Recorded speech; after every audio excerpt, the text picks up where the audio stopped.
Our choral pilgrimage this year is called An Old Belief. The programme is based around Parry's Songs of Farewell.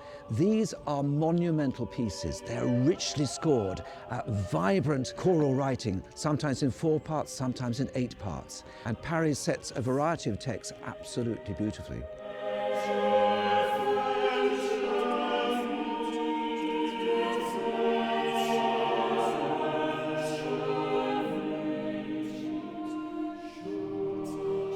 I've also included 2 other pieces from more recent times. Herbert Howells' setting, Take Him Earth for Cherishing, which he wrote for the commemoration of the assassination of JFK, and a brand new piece by Cecilia McDowall that talks about and honours the first landing in America of the Mayflower and the people on board seeking a new home in a new country.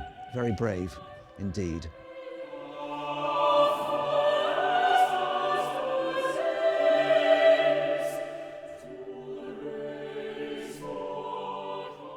All these pieces are very richly scored, and I feel to get the best out of them, one should contrast with something completely and utterly different. And what I've done is include some medieval carols. So I've gone back 500 years.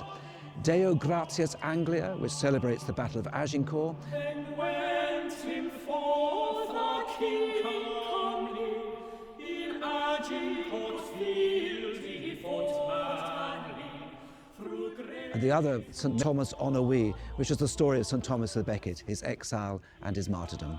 Now, most of these date from the late 15th century, and they weren't necessarily used in church. They would be celebratory, often celebrating a specific event.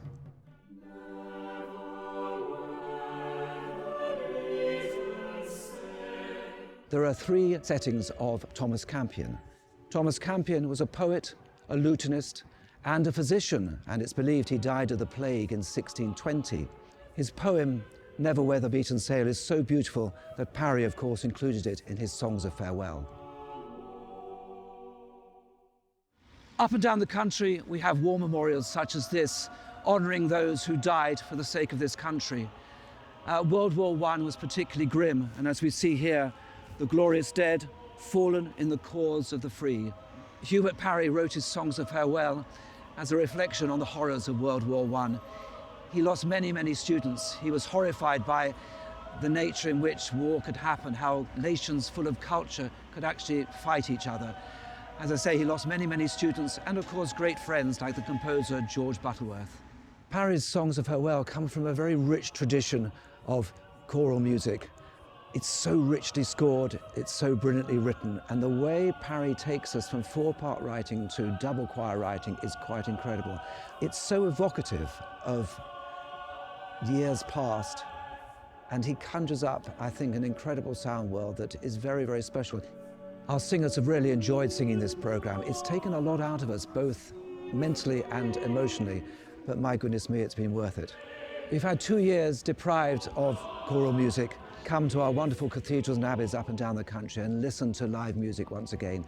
The sound of the human voice is so special. An Old Belief.